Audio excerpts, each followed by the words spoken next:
Over the past 2 centuries, the San Joaquin Valley has become home to hundreds of distinct cultures originating in nearly every continent. With weather and soil conducive to producing a bounty of crops, the valley lured many farmers across the globe to make the almost mystical trek from their homelands in search of a perfect place to sow their seeds. Our lands have filled with a sensory explosion of colorful languages, magical laughter, and above all, an abundance of flavor utilizing every known seasoning and spice. From the seafaring nation of Portugal, once a part of the ancient Roman Empire, one-time rulers of more than half of the New World, and the oldest country in Europe, comes a cuisine that basks in its colonial roots. Small, fiery chilies known as piri piri, black pepper, cinnamon, vanilla, and saffron.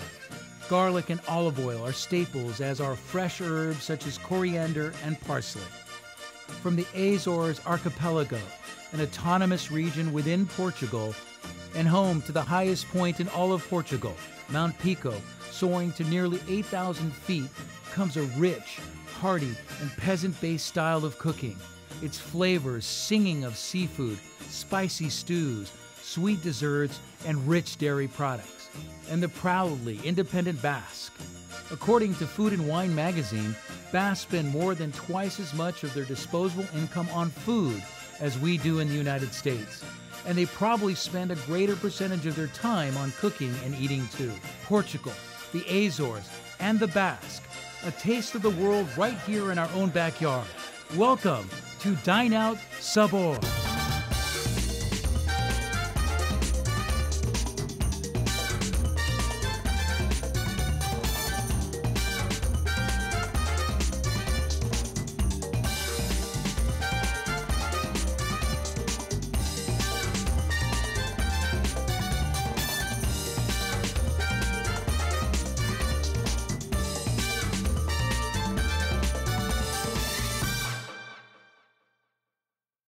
The California Health Collaborative is committed to enhancing the quality of life and health for the people of California. The collaborative implements an array of programs focused on health promotion, disease prevention, and public health surveillance systems. The California Health Collaborative, building partnerships, promoting wellness, and changing lives. The law offices of Philip M. Flanagan, specializing in providing guidance and direction in the areas of estate planning, elder law, probate, trust management, and life care planning. Proud supporter of Dine Out Sabor. Visit our website or call for more information. Murata Produce is a proud supporter of local businesses, a family-owned grower, packer, and shipper of cherries, walnuts, onions, and bell peppers. Murata Produce is headquartered in the fertile San Joaquin Valley. Owned by the Fopiana family, their farming traditions date back to the California Gold Rush. Murata Produce proudly supports Dine Out Sabor. Nothing, and I mean nothing, brings family together more than food and drink, Jenny. That's true. Birthdays, holidays, celebrations, everything revolves around and involves eating. Hi, I'm Jennifer Whitney. And I'm Ray Ocanto. Today on Dine Out Sabor, we're going to explore Portuguese and Basque culture right here in the Central Valley. We're here at Ficklin Vineyards in Madera, and this is the oldest port winery in the entire United States. They've been handcrafting traditional ports using estate-grown Portuguese varietals since their very first crush back in 1948. Yeah, I can't wait. That sounds amazing. And a little bit later, Jennifer is going to meet the owners and the great winemakers of Ficklin Vineyards and taste some delicious port wine. But first, let's talk about food. I recently visited the Shepherd's Inn in downtown Fresno, where for generations, families have been coming together to enjoy traditional Basque cuisine. I'm outside the Shepherd's Inn on Santa Fe Avenue in downtown Fresno. This building, which includes a historic Santa Fe hotel, dates back to the early 1900s. And the Shepherd's Inn is serving up authentic Basque cuisine daily. Let's go check it out.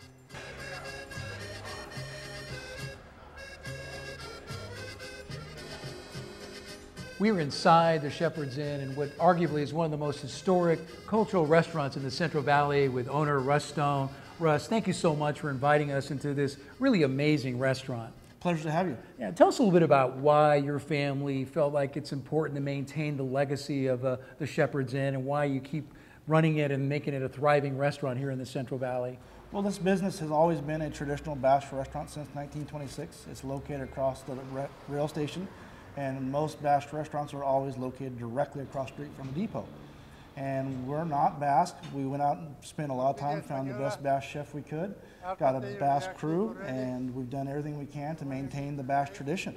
So we've been running it for 12. I'm on my 13th year right now. It's more than a restaurant, too. Originally, it was an inn. And tell us about that correlation between building a restaurant, a Basque restaurant near a railway station. There's a history and a legacy of why that was done at the beginning of the century, right? Absolutely. Basque people were brought in on work visas, and the way they traveled, they didn't have cars, they traveled on the rail system. So typically they would travel to the city they wanted to be in, and across the street was a place that spoke their language, that they were comfortable in, and had boarding for them, rooms and boarding, and places to eat and drink. So the people would come across the street, and when the ranchers needed sheep herders, they would come to the hotels, they would recruit the guys, they would take them out to a band of sheep, and they would take care of them for them. So if I went upstairs right now, what would we see up there? It's more like a hostel setup because it was made so in the 20s. So there's going to be, in each room, you have a double-sized bed, a sink, a medicine cabinet, a chair, and a dresser, and that's it. Now the bathroom facilities and the shower facilities are common. So there's 5 of each of those upstairs as well. So Russ, really, what's the condition upstairs, and are people still able to stay there as a hotel? I mean, what are you doing up there? The rooms are maintained, and we remodeled the whole place beautifully as it was in 1926. We didn't change anything, we didn't update anything, we just kind of cleaned and polished a little bit. The rooms are up there. They are available, but we don't really rent them out just because it was a little overwhelming for us to run both. Basque cuisine is really uniquely different than any kind of cuisine in the world. It's got a little bit of the French influence from the Pyrenees. It's got that infusion of Spain married together in this sort of culinary extravaganza. What makes your restaurant so special, and what do you pride yourself in the kind of food that you make here? One thing that we really pride ourselves on is all of our steaks and our lamb are cooked perfectly. We're very meticulous about the way we do that. And then you bring in the family style aspect. So you can have your full 7-course meal. If you leave here hungry, it's your own fault. Now, we did also change it a little bit. We also call ourselves an American restaurant because the problem we were having is people said it was too much food. But you can also get a 3-course meal here as well. So then if you don't want to have the huge meal, you can do that. What's so amazing about Basque cuisine, it's got a little bit of the connection to seafood, the hearty beefs and stews. What is Chef Manuel preparing for us today? I mean, he's got to do that big 7-course meal. Well, what's he got back there for us? Well, what we made for you guys is one of our house specialties, the cosquera, which is a seafood dish with cod, clams, and mussels. Very good with a light white sauce.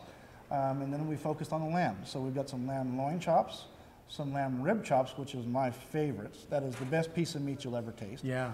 And one of our aged ribeye steaks. When I think about a universal word or language, when I think about Basque cuisine, I think about family. Really, the meal is served in a family style, the multiple courses. Tell us a little bit about why it's uniquely different than really kind of any cuisine that you experience here in the Central Valley.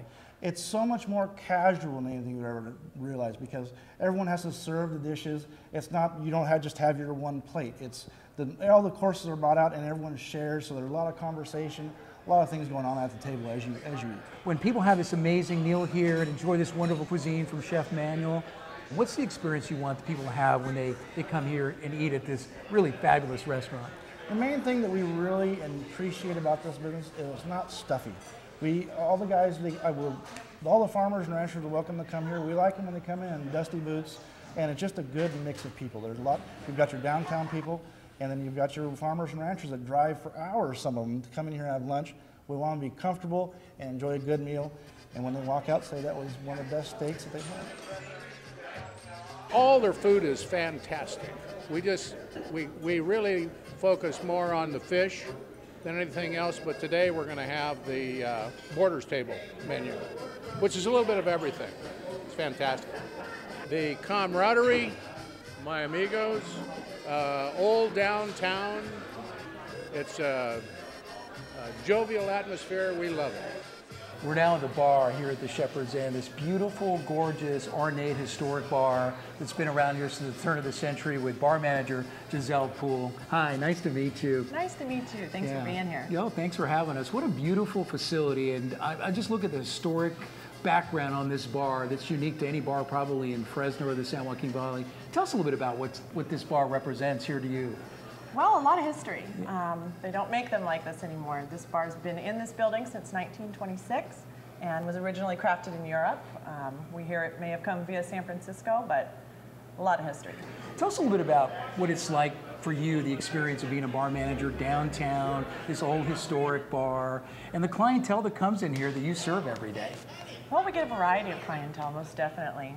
We're here in the agricultural valley, so we get a lot of farmers and whatnot, as well as people who work downtown, and then being directly across from the Amtrak station, quite a few people traveling through. You have an amazing selection. Just look right behind us. All these different spirits, from bourbon to scotch to whiskey, which is probably something you wouldn't think when you walked into a bar here downtown. Well, we definitely pride ourselves on having a wide variety, whether it's wine, spirits, craft beers. The Basque people have a tradition, right, with an aperitif, sort of a Yes. pre-dinner drink, if you will, a little pre-cocktail kind of a thing. Definitely. That is our Picon punch. And it definitely packs a punch. I'd like to make a couple for you and let you try it. Heck yes, absolutely. And Picon, why the name Picon? What does that mean? Well, Picon was the original liquor that they used to make this cocktail with out of Europe. It's now unavailable in the United States, so we use the same type of liquor, but it's called Tyrannia Mare. Tyrannia Mare. So we start out with just a little splash of grenadine, just to sweeten it up a bit. Yeah, just a little bit. Wow, that looks great. And then from there, you take the Tyrannia Mare, which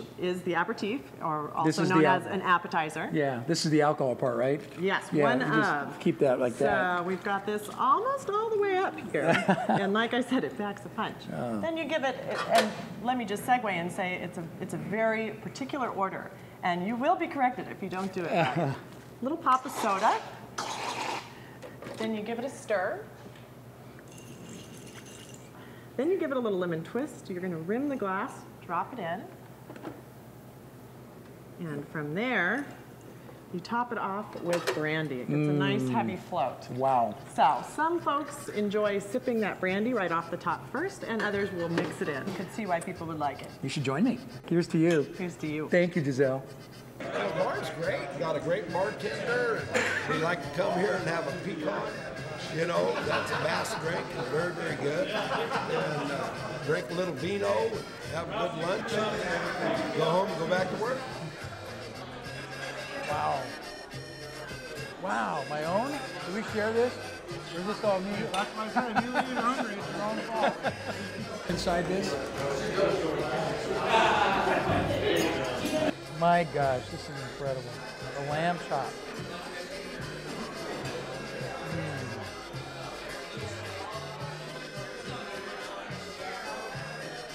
Well, I'm Portuguese, of course, and they kind of mimic us real good. So we kind of gravitate towards their food. The food at the Shepherd's Inn really was so delicious and so filling, Jenny. You'll have to go there and try it with your family sometime, especially that amazing lamb stew. Oh, I love lamb. I definitely want to check that out. But I also know that you went to Hanford to check out a Portuguese bakery, too. Yes, Jen, equally delicious, too. You know, the Central Valley has a strong Portuguese population. Many work in agriculture, including the dairy industry.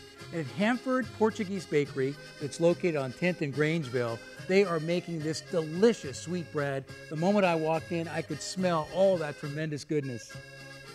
We're not in the Azores. We're inside the Hanford Portuguese Bakery with my new friend, Osvaldo Lourenco, the owner of the Portuguese Bakery. And you're from Portugal. You were born and raised in Portugal, right? Yeah, I'm born in the Azores, Portugal. I was born in the islands called Terceira. The moment you walk into this bakery, Osvaldo, the smells permeate everything. It smells so amazing. But you're more than just a bakery. I think if you're Portuguese, you want to come in here because you have a little bit of everything, don't you? We have like a small grocery stores.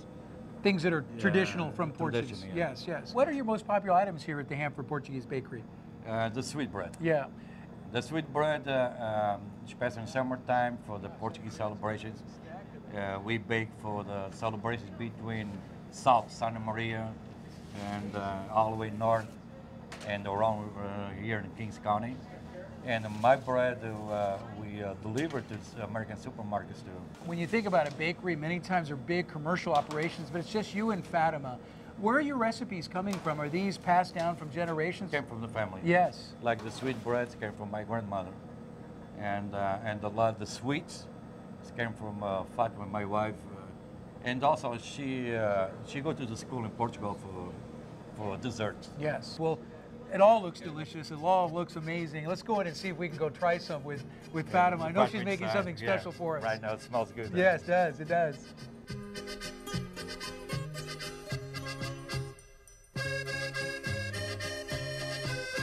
The aromas and scent of this great bakery start right here in the back of the kitchen with Fatima, the wife of Osvaldo, who's been cooking for generations, really. And tell us a little bit about what you're going to make for us today. This is the traditional Portuguese sweetbread, which is so famous throughout Central California. And you have a special recipe, right?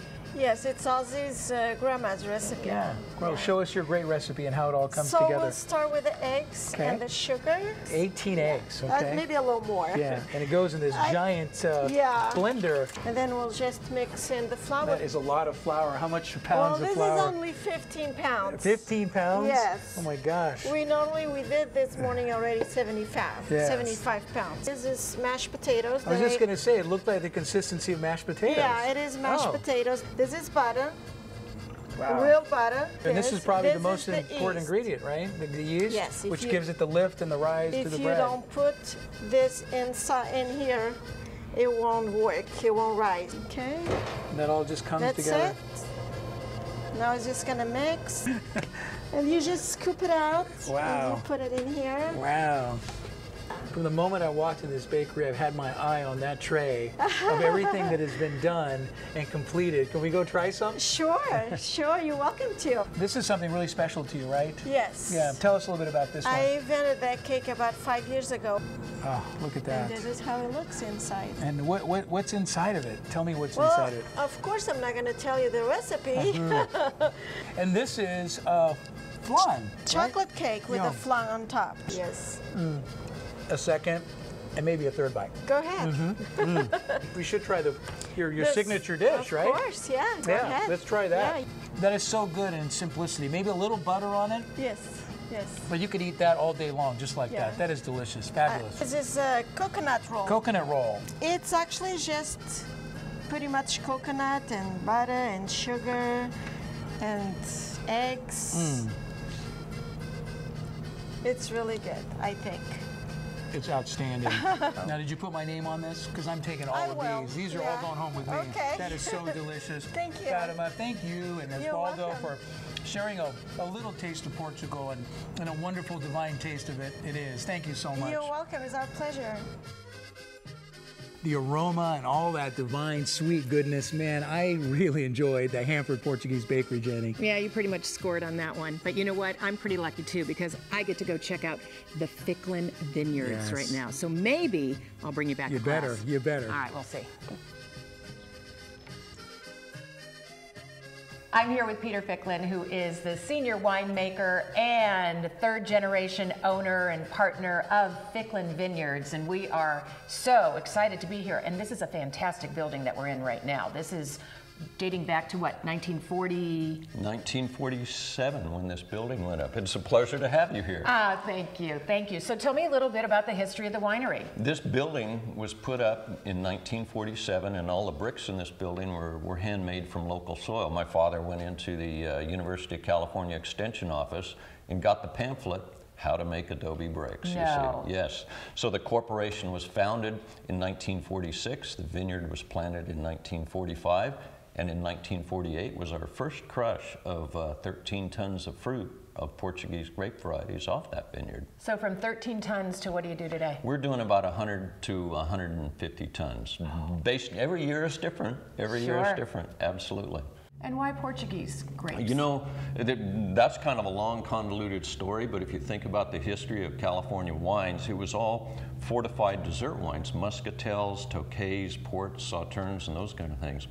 And in the mid-60s, table wines really became viable out of Napa and the Central Coast and things.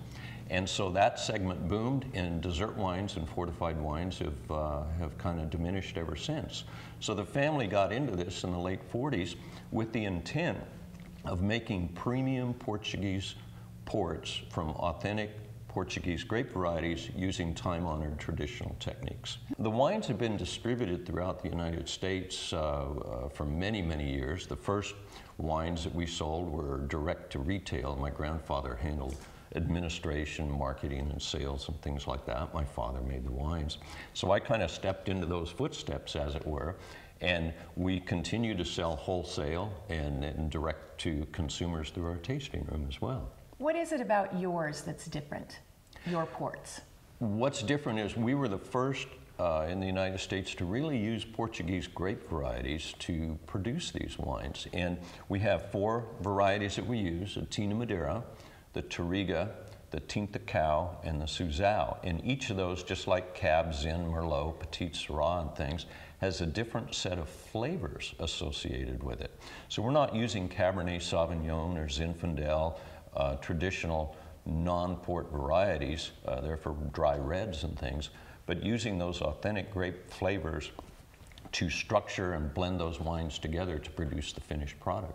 And so does it go in an oak barrel, or what? Tell me about the barrels and the casks and all that. Well, you know, we've got some redwood tanks behind you here and some oak casks. We've got stainless steel as well in the other building. So the grapes that are harvested now, when will that be ready to drink? It will probably be 3 to 4 years before it sees a product such as like the Old Vine Tinta going into a blend such as that. If we produce a vintage port, they're bottled within 2 to 2.5 years of making, but it requires perhaps 5 to 10 years in that bottle before those flavors start to develop. All right, well, I can't wait to start tasting and seeing everything that's here. Well, we'd love to have you do that.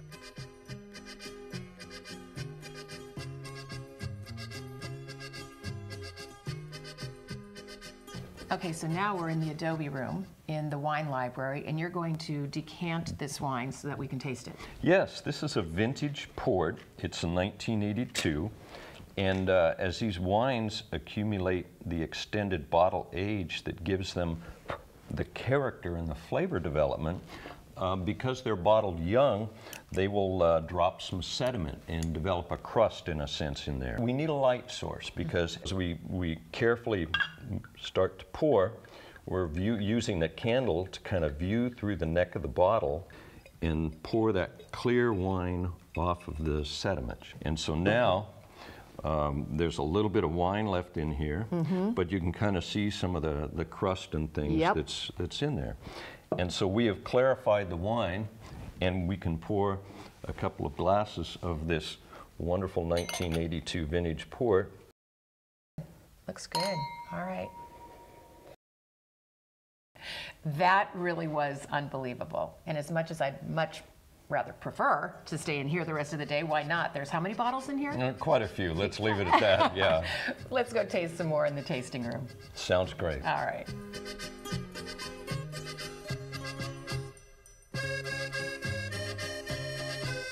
So now we're in the tasting room, and I'm with Denise England, who is the general manager of the Ficklen Vineyards, and we're going to do a tasting, which is pretty typical of what someone would experience when they come in to do this, right? Correct. Our tasting room here is open 7 days a week, 11 to 5, and our selection does change because we have so many different ports to choose from. But the ones that I would like to present with you today would be ones that are generally available that most people would get to taste when they come into our tasting room. Perfect. Let's get started. Great. The first one that I'm going to pour is our Old Vine Tinta, and this is the port that comes from that Solera system. So basically there's a little bit of every harvest in this going all the way back to 1948. So it's our history in a bottle. Amazing. Now, if I were to serve it at home, would I need to let it breathe? No, the Old Vine Tinta is so rich and full of the flavor that you're going to enjoy that from the first sip. Okay, so what else do we have? Next, I'd like to pour for you our 10-year tawny. The tawny port is one that is spent at least 7 years in the barrel. This one's actually spent 10 to 14 in a mini Solera system. Okay, so you can see, tell me the difference. I think this looks a little darker. Exactly. Is that true? Okay. The tawnies are going to take on a little bit more of that tawny color. As they sit in those barrels, they caramelize, the sugars caramelize, and so you're going to start picking up more flavors of brown sugar and butterscotch. As you said that, that's exactly what I was tasting, brown sugar for sure. We also have a series of flavored ports, our passports, and we have a chocolate port. Oh, how do you get chocolate in there? We decided to take our old vine tinta as a base, so it's a quality port, and then as a final step we've added in a small amount of flavoring. And what's really unique about our chocolate port is you start out getting to taste the old vine tinta, and then it builds to a nice dark chocolate on the finish. Oh my gosh. It's so completely different from the other two. Well, Denise, thank you so much. Oh, you're welcome. Thank you for coming in. Absolutely. Hey, Jenny. Look what I brought you. Oh my gosh, a cool little Ficklin wine glass. That amazing port wine It's from port. Ficklin. Oh, that is delicious. Isn't that good? Oh, so good. I know. Great flavor, great notes. Yeah. We're so lucky. I know, I really enjoyed the whole winery experience, and particularly like this vineyard because of the building, in fact, right behind us, the adobe building that dates back to the 1940s. Yeah, it's amazing. These great treasures are dotted everywhere in the Central Valley. The vineyards, the breeze. I mean, you don't think you're in the Central Valley, but we are. That's what makes it so amazing to live here. Absolutely. Yeah. Just right in your own backyard. Absolutely. Thank you so much for joining us here on Dine Out Sabor as we explored the Basque and Portuguese culture in the Central Valley through food and drink. And to find out more about the places that we've visited or for recipes that you've seen on Dine Out, go to dineouttv.com. And as always, thank you so much for watching. The California Health Collaborative is committed to enhancing the quality of life and health for the people of California. The collaborative implements an array of programs focused on health promotion, disease prevention, and public health surveillance systems. The California Health Collaborative, building partnerships, promoting wellness, and changing lives. The law offices of Philip M. Flanagan, specializing in providing guidance and direction in the areas of estate planning, elder law, probate, trust management, and life care planning. Proud supporter of Dine Out Sabor. Visit our website or call for more information. Murata Produce is a proud supporter of local businesses, a family-owned grower, packer, and shipper of cherries, walnuts, onions, and bell peppers. Murata Produce is headquartered in the fertile San Joaquin Valley. Owned by the Fopiana family, their farming traditions date back to the California Gold Rush. Murata Produce proudly supports Dine Out Sabor.